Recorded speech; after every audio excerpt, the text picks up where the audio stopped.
Donc cette seconde vidéo fait suite à la première vidéo qui présentait le théorème de Pythagore. Et ici, on va parler de la réciproque du théorème de Pythagore.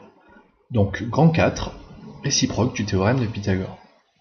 On va donc énoncer ici la réciproque du théorème de Pythagore, qui dit que si, dans un triangle, le carré du côté le plus long est égal à la somme des carrés des deux autres côtés, alors ce triangle est un triangle rectangle. Donc, l'idée ici est qu'on va avoir affaire à un triangle a priori quelconque. Donc un triangle ABC, qu'on trace ici à main levée.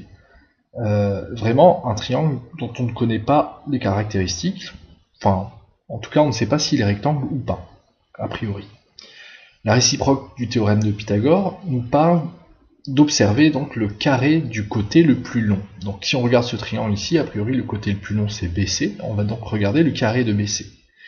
Donc le carré de BC, ici c'est BC au carré, et on va le comparer au carré des deux autres côtés, donc à la somme même du carré des deux autres côtés.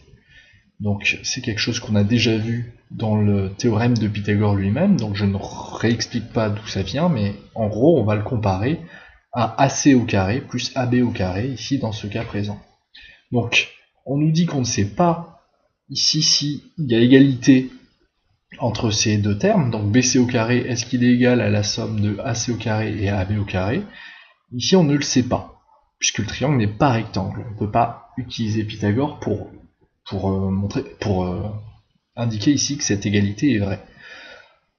Par contre, on nous dit dans cette réciproque que si jamais on se rend compte que c'est égal, donc que la longueur de BC au carré est bien égale à la longueur de AC au carré ajoutée à la longueur de AB au carré, alors s'il y a égalité, alors on va pouvoir conclure que le triangle qu'on observe est en fait rectangle, ici en A, au point A. Donc on va devoir ajuster la représentation ici, le triangle qu'on a fait à main levée, si cette égalité est vérifiée, n'est pas juste, et on devrait plutôt avoir un triangle tracé à main levée qui devrait ressembler à ça, avec le codage qui indique qu'il est bien rectangle au point A, au sommet 1.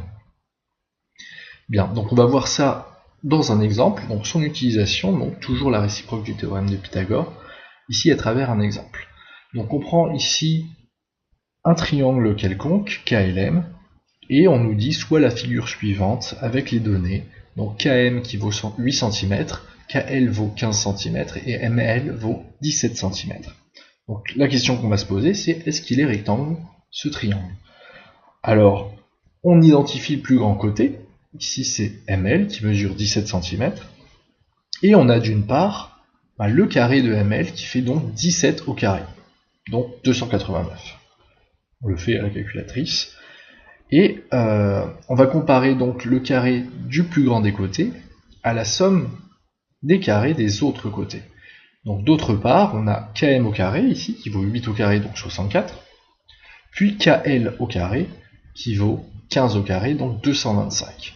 J'ai donc calculé le carré de chacun des côtés, et je calcule donc maintenant la somme de ces deux résultats, qui fait donc 64 plus 225, soit 289.